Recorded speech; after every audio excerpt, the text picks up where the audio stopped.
Let me come back just a second for the safety cage, for the roll bar again.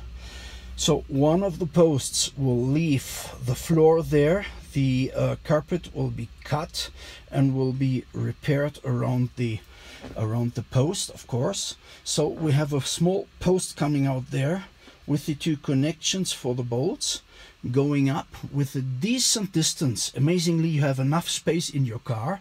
Don't worry, the door is very long. It will not disturb you at all. A decent distance to the complete original installed interior, up to the main post, which is coming up there and going to the other side. And the main post will leave around there the plastic. So we will make a hole there in the plastic where we have a stump, and there we have the next connection going all around.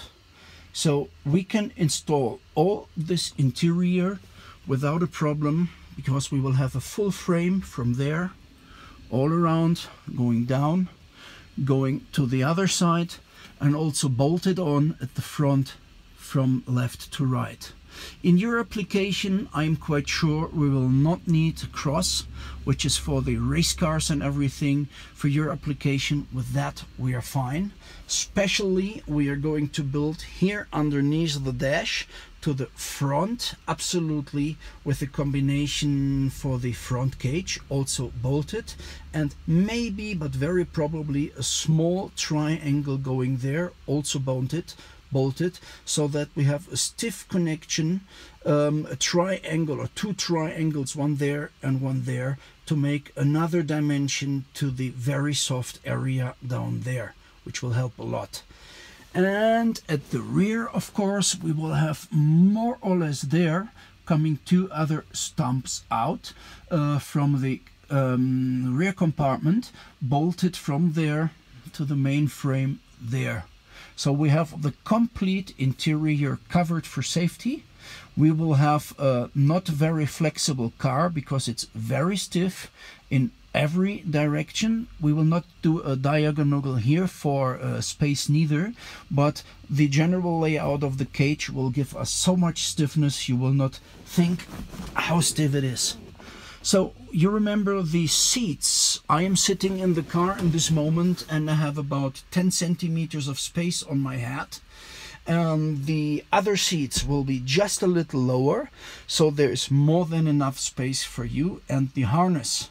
But the 4-point harness will need go through the hole, and that hole of the seat. That means they need to be installed somewhere here at the rear. But here are the rear passengers with their 2-point seat belts. So what we will do is, where the stump is coming out there, we will make a connection from the right to the left, just a straight tube, which can be taken out with 2 pins, and this tube can be stored in a holder in the trunk.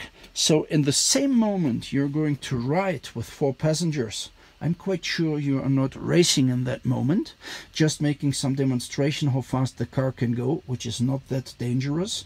The rear passengers have their seat belts, and of course we will leave that original and very nice system of the original seat belts in, so that the front passengers will have a 2-point seat belt also for that case, and the rear passengers are safe. And in the same moment you don't have the passengers anymore. It takes you 20 seconds to reinstall the other safety belts. We are very, very happy with that solution. It took me a long time to calculate it, to figure it out, but at the end it convinces me totally.